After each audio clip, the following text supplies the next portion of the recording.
Hello, welcome back to Steve's Retirement Corner. Expenses, expenses, expenses.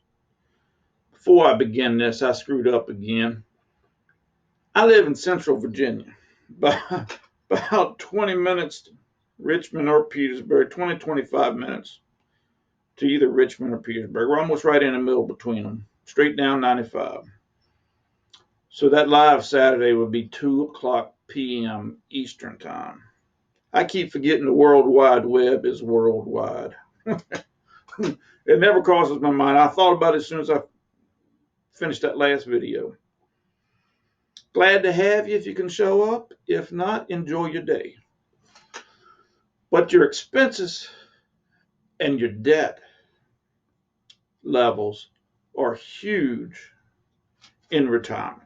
They're big. It's a big deal all your life, but in retirement, it's a huge part. Now, I always say that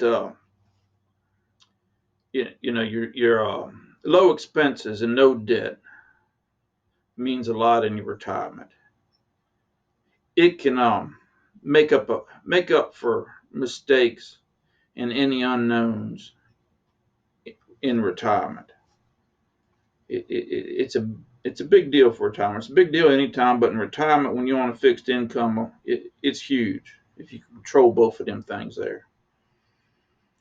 And I got to thinking the other day. It's been a couple of days ago that on here this past year, I ain't hardly mentioned anything about either one of them, except for I got a truck payment there about 318 or something like that. And my expense is going to be monthly expense is going to be. I use 3,300 for my daggone when I do my figuring. That gives me about a $600 a month buffer. Yeah, it depends, but it's pretty close $600 a month.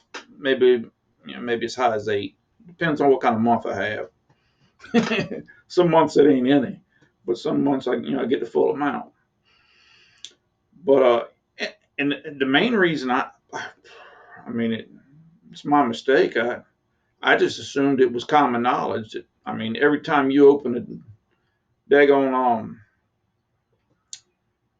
computer and start looking about retirement on there and people showing you how to figure it, it's the first thing they tell you to do is daggone figure your expenses and then figure how much money you got and check the gap. It's kind of basic. It's basic math. 1 plus 1 is 2. If I bring home $1,000 and I'm spending $2,000 a month, I'm up doo-doo creek right quick. I that's my flaw for thinking everybody would know that. And, another reason is be honest with you, it's not something I even think about. We've we've been fortunate. We've had our expenses and debt level under control the past 20 years or so since the kids got up a little size. It was before they graduated high school. Maybe when they started going to middle school, we had gotten things straight.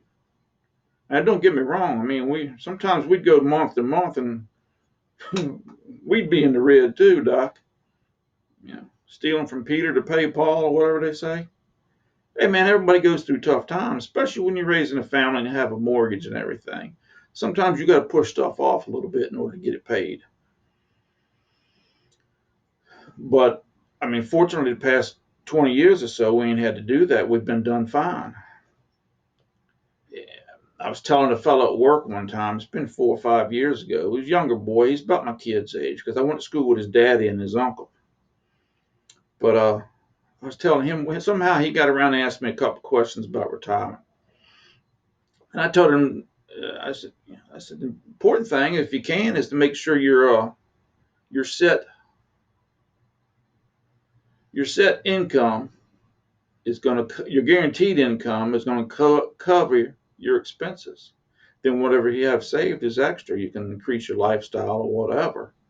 But you know, and that's the way I always did it. And that's why retiring at 65 for me was a no-brainer. I mean, a 5-year-old could have figured that out. The fact that, I got my butt on my shoulders and decided to leave a little bit earlier, it changed things a little bit. And I had to MacGyver a daggone retirement a little bit, change things around. But it's still going to work that way for me. Between my Social Security and my pensions, when I get to 67, that's going to cover all my fixed expenses. And anything else to be covered from, what's left of my 401, my IRA, and cash in the bank, and the little brokerage account we got. I don't know. I just have neglected this for personal reasons, I guess. But low expenses and no debt go a long way. But debt is not too big of one for me because I got that $300 a month truck payment. That's figured into my plan, and it's not like it's a $700 or $900 a month car payment like a lot of people have. That that's not that big a deal for us, to be honest with you. It just isn't. I mean, for a month, what was that? About $75 a week or something like that. If I don't know, but it's not that big a deal. And the way I look at it is when I do turn 60, that'll be paid off, and I'll get my other pension. So I mean, that's almost $1,000 a month raise for me. Debt in and of itself is just another financial tool. It's the handling of it. How you deal with it is the good or bad part of it. I mean, if you get in over your head, you're in a world of hurt. If you can handle it and you're in good shape,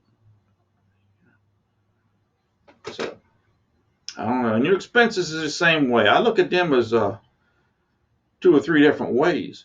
You know, you got your fixed expenses, and you got your adjustable expenses, your wants and needs and stuff, and then you